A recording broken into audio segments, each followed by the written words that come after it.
I'll tell you what I know.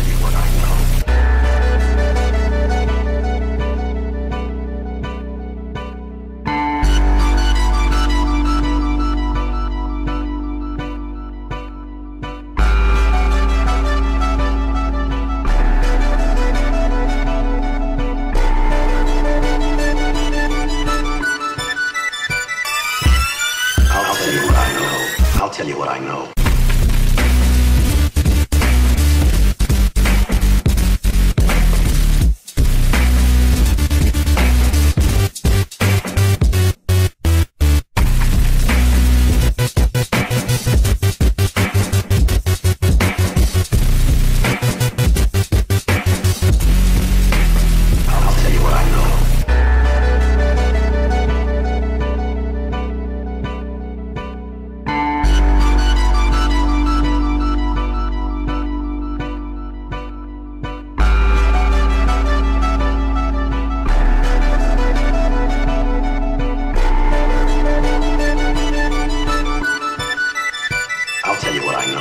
David Wilcock, of course, regular Coast to Coast guest, is an author, lecturer, researcher, and has intensively researched ufology, ancient civilizations, consciousness science.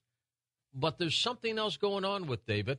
As a matter of fact, over the last couple days, I've been getting emails from a lot of Coast to Coast listeners who have heard that David Wilcock has been receiving death threats.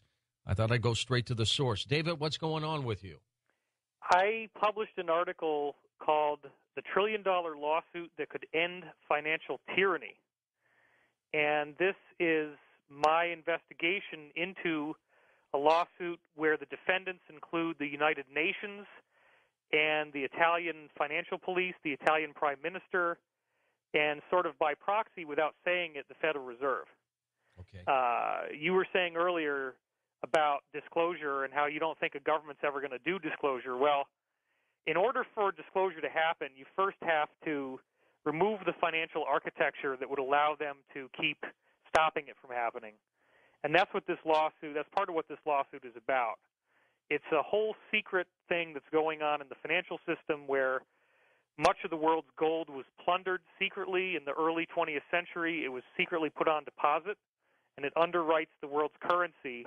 There's actually over 2 million tons of gold out there, not the 120,000 tons that we're told in Wikipedia.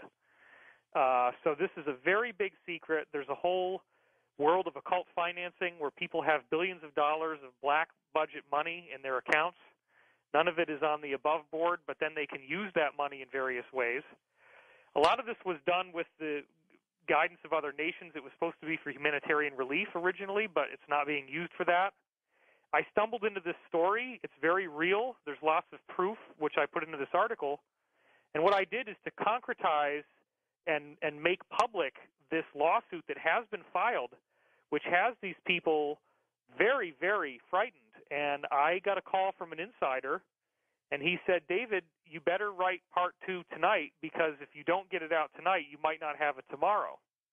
Whoa. And I said, what are you talking about? And he said, well, 2 different people have called me, and suffice it to say that if these people do come to your house, you will be lucky if all you get is torture.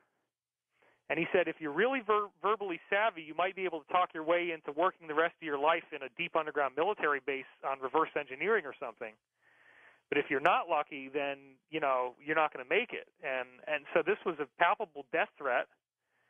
And I immediately publicized it and took actions to get people to get the word out. And now, you know, they told me that basically if I made it 3 days without a problem, or if the article got more than 200,000 hits, that I'd probably be okay. We're now at like 240,000 hits.